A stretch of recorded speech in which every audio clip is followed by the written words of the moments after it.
जय भीम, जय भारत। आज का यह मेरा लाइव सीजेआई महोदय यानी कि chief justice of India, Bharat के मुख्य न्यायाधीश महोदय, सीजेआई सुप्रीम कोर्ट माननीय श्री डीवाई चंद्रचूड़ जी के लिए है। और मुझे मेरे देश की जनता, मेरे बहुजन समाज के लोग, मेरे आसपास के साथी, भारत देश के सभी वर्ग के लोग, सभी जाति समुदाय के लोग, सभी धर्म संप्रदाय के लोग, सभी ऊंच नीच का भेदभाव ना मानते हुए गरीब अमीर छोटे बड़े तबके के लोग, मेरे किसान कमेरे भाई, मेरे मध्यम वर्गीय लोग आज मेरी इस बात को माननीय श्री डीवाई चंद्रचूड़ जी तक जरूर पहुंचाएंगे। मेरा ये आपके ऊपर भरोसा ही नहीं, संपूर्ण अटूट विश्वास है कि आपने हमेशा मेरी बातों को ध्यानपूर्वक सुना भी है, समझा भी है। मैं आपका भाई हूं, बेटा हूं, साथी हूं, अनुभवी भी हूं। मैंने ना जाने कितनी गलतियों से सीखा है और मैं कोई किसी भी तरह से ऐसे नहीं कि भाई हवा में कोई बात कह दी और काम चल गया। नहीं, एक रिसर्च के तरीके से बात कही जाती है, क्योंकि मुझे ये बताने की आवश्यकता नहीं है, क्योंकि मैंने पूरी मेहनत शिद्दत से पढ़ाई करके कई कई डिग्रियां हासिल की हैं, सर्टिफिकेट कोर्स किए हैं, डिप्लोमाज किए हैं और भी बहुत सी पढ़ाइयाँ की हैं। और आज मैं ये अपना संपूर्ण जीवन जो देश समाज के लिए समर्पित कर चुका हूँ, जो देश की सरकारें मुझे हमेशा घेरने की कोशिश करती रहती हैं, मैं उन सब से ऊपर उठकर जरूरतमंदों की मदद के लिए हमेशा आगे आता रहा हूँ। हर एक प्रमुख मुद्दे पर प्रमुखता से प्रखर आवाज बनकर आपका साथ निभाता रहा हूँ। तो मुझे भी मेरी बात को कहने का उतना ही अधिकार है जितना कि माननीय सर्वोच्च न्यायालय को देश के सभी जितने भी घटनाएं होती हैं या प्रकरण होते हैं उनमें दखल देने का अधिकार है। माननीय सर्वोच्च न्यायालय के पास भारत देश पूरा है और जिम्मेदारी भी ज्यादा है, मैं इस बात को समझता हूं। लेकिन मैं इस बात को भी समझता हूं कि आंखें अगर बंद हैं तो खोल ली जाएं और खुली है तो ध्यान देने से ना चूका जाए।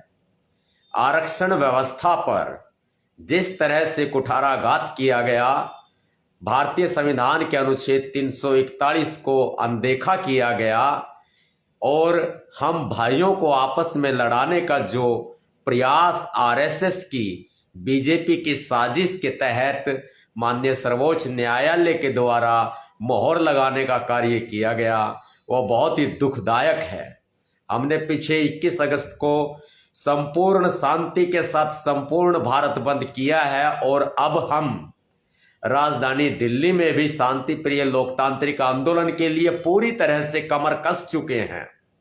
सरकारें मानने को तैयार नहीं हैं। मैं भूला नहीं हूं उन दौर को जब देश में इस तरह की घटनाएं होती रही और माननीय सर्वोच्च न्यायालय मौन रहे। माननीय सर्वोच्च न्यायालय मौन रहे, चुप रहे, जब उत्तर प्रदेश में माननीय मुख्यमंत्री श्री योगी आदित्यनाथ जी स्वयं को जज मान बैठे हैं। वो भारतीय कानून व्यवस्था के अनुसार अदालत में मुकदमा चलता है और मुकदमा चलकर जो निर्दोष होता है उसको छोड़ दिया जाता है और जो दोषी होता है उसको सजा सुनिश्चित की जाती है। लेकिन माननीय न्यायालय की कार्रवाई में बाधा उत्पन्न करते हुए माननीय मुख्यमंत्री श्री योगी आदित्यनाथ जी भारतीय संविधान का पालन नहीं कर रहे हैं और न जाने कितने ही घरों को जाति और धर्म के नाम पर उजाड़ा जा चुका है। राजस्थान की जयपुर पुलिस एक बहुत ही अच्छा कार्य करती है हाल फिलहाल में कि एक अपहरण होता है, लड़का जयपुर से शिमला में जाकर उसे छिपा दिया जाता है। जयपुर की पुलिस वहां पहुंचती है और कहती है बेटा खड़े हो जाओ, हम जयपुर पुलिस। कोई बात नहीं, घबराओ मत, उठ के आओ, हम आपके लिए आए। बड़ा अच्छा लगता है और बुरा तब लगता है जब उत्तर प्रदेश की पुलिस राह चलते लोगों के कपड़ों में हथियार छिपा देते हैं, गाड़ियों में अवैध हथियार डाल देते हैं और फिर कैमरे के सामने उनको पकड़कर अपनी पीठ थपथपाई करते हैं। दुखवाह होता है। ये माननीय सर्वोच्च न्यायालय को क्या सब कुछ मालूम नहीं है? सब कुछ मालूम है, उसके बावजूद भी माननीय सर्वोच्च न्यायालय खामोश क्यों रहता है? ईडी अपनी पूरी कार्रवाई करती है और ईडी सीबीआई किसी भी जनसेवक को फंसा देती है, किसी भी चीफ मिनिस्टर को उठाकर जेल में डाल देती है। मौजूदा चीफ मिनिस्टर हेमंत सोरेन को, अरविंद केजरीवाल को उठाकर जेल में डाला गया, तमाम मंत्रियों को, नेताओं को उठाकर जेल में डाल देते हैं। प्रक्रिया चलती रहती है। देश के न्यायालयों में भी यही होता है। मामला निर्दोष लास्ट में आखिर में साबित होता है, लेकिन शुरू में जो उसको सजा मिलती है, तारीख दर तारीख मिलती है, जेल मिलती है, जमानत मिलती है, आर्थिक हानि होती है, शारीरिक पारिवारिक हानि होती है, उसका जिम्मेदार कौन? क्या डीवाई चंद्रचूड़ साहब जवाब देंगे? आप मौजूदा है, आपसे सवाल यूं किए जा रहे हैं क्योंकि मुझे आपसे उम्मीद है। सवाल भी उसी से किए जाते हैं जिनसे उम्मीद होती है, लेकिन आपने आरक्षण पर एक तरफा फैसला देकर हम भाई भाइयों को लड़ाने में आपने कोई कोर कसर नहीं छोड़ी। हम अनुसूचित जाति जनजाति एक सूत्र में पिरोए हुए थे, आपने उन धागों को खोल कर रख दिया है। आपने जगह जगह हमें बांट दिया है। लड़ाई झगड़े हो रहे हैं। मैं क्या कहूं, देश के सर्वोच्च न्यायालय पर सभी को उम्मीद होती है और आज क्या हालात बन गए हैं। उत्तर प्रदेश में कनपटी पर लगाकर किस तरह से अतीक अहमद जैसे लोगों को रास्ते से हटा दिया जाता है। क्या माननीय न्यायालय पर भरोसा नहीं रह गया है?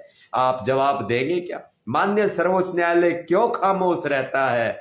दर बतर रोज रोजाना हर मिनट छोटी छोटी बात पर उत्तर प्रदेश की सरकार एनकाउंटर कराती रहती है। क्यों? क्या खुद जज बन बैठे हैं? क्या माननीय न्यायालय को समाप्त कर देना चाहिए? लोकतंत्र के 3 प्रमुख स्तंभ हैं।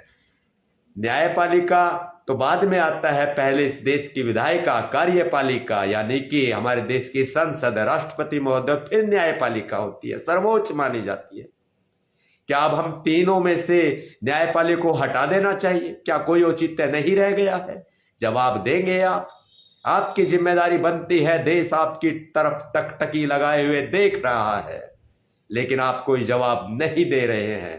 सरकार का तांडव चल रहा है।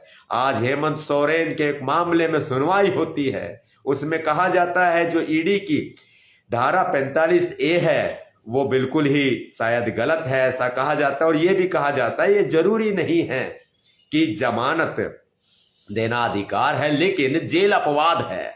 और इतना महीनों महीनों, सालों सालों, वर्षों वर्षों लोगों को जेल में डाल दिया जाता है। उसका क्या?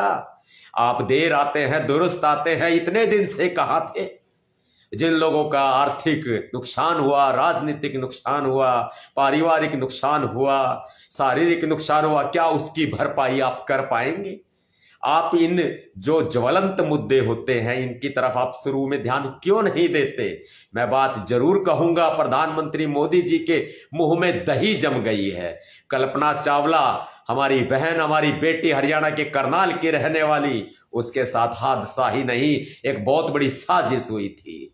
कल्पना चावला वापस लौटते वक्त अंतरिक्ष से वापस लौटते वक्त जिस हादसे का शिकार हुई, वो हादसा जानबूझकर क्रिएट किया गया था। वो हादसा नहीं था, सोची समझी साजिश थी, क्योंकि वो भारत की बेटी थी। आज एक भारत की बेटी सुनीता विलियम्स आज अंतरिक्ष में 5 जून को 8 दिन के मिशन पर गई थी, लेकिन उनको पूरे 2 महीने हो गए हैं और 2 महीने से कहीं ज्यादा हो गए हैं, लेकिन अब तक भी नासा ने उनको बलि का बकरा बनाने के लिए छोड़ दिया है। मात्र सुनीता विलियम्स के लिए ही नहीं, बैरी बुच विल्मोर जो अमेरिका के नागरिक हैं, मानवता के नाते हम अम्बेडकरवादी, हम भारतीय हैं, हम उनकी तरफ भी मानवता के तरह से हम उनके लिए भी संवेदना प्रकट करते हैं। हैं, लेकिन सुनीता विलियम्स को ही क्यों निशाना बनाया गया? क्योंकि ये भारतीय हमारे देश में, हमारे देश के मूल नागरिक होते हैं, बाहर जाकर सदस्यता ले लेते हैं दूसरे देश की, कोई बात नहीं, सफलता के लिए जाना होता है, लेकिन दूसरे देश के लोग नासा जैसी एक महत्वपूर्ण एजेंसी जो अंतरिक्ष का सारे कार्यभार संभालती है, वो ऐसा हाल करेगी, ऐसा असर करेगी, हमें भरोसा नहीं था। यहां प्रधानमंत्री मोदी जी के मुंह में दही जम जाती है, वो एक शब्द नहीं बोलते हैं। इसरो जो अपने आप को वर्ल्ड की सबसे बड़ी अंतरिक्ष एजेंसी मानता है, रिसर्च मानता है, तो ऐसे में सुनीता विलियम्स के लिए उन्होंने भी क्या प्रयास किए हैं, इस बात का जवाब ना बीजेपी सरकार देगी, ना बीजेपी प्रवक्ता देंगे, और ना सरकार के नुमाइंदे देंगे, ना सरकार के आधिकारिक व्यक्ति देंगे, और ना ही प्रधानमंत्री मोदी जी इस बारे में कुछ बोलेंगे। माननीय सर्वोच्च न्यायालय को इस मामले में हस्तक्षेप करने का मामला बनता है, क्योंकि किसी दूसरे देश का मामला नहीं है, किसी नासा का मामला नहीं है, यह हमारे देश का मामला है, क्योंकि बेटी भी तो हमारे देश की ही है ना। मेरी ये वीडियो